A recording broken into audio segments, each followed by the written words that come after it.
أعوذ بالله من الشيطان الرجيم. بسم الله الرحمن الرحيم. يا أيها المزمل قم الليل إلا قليلا نصفه أو انقص منه قليلا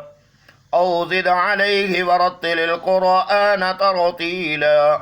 إنا سنلقي عليك قولا ثقيلا إن ناشئة الليل هي أشد وطئا وأقوم قيلا إن لك في النهار سبحا طويلا واذكر اسم ربك وتبتل إليه تبتيلا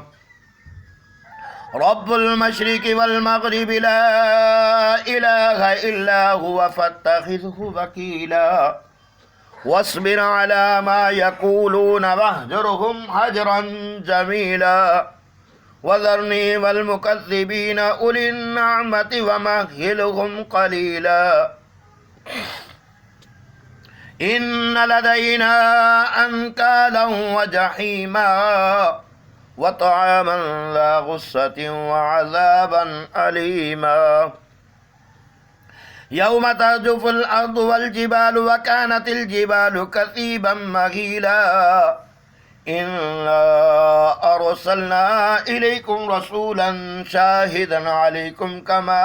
أرسلنا إلى فرعون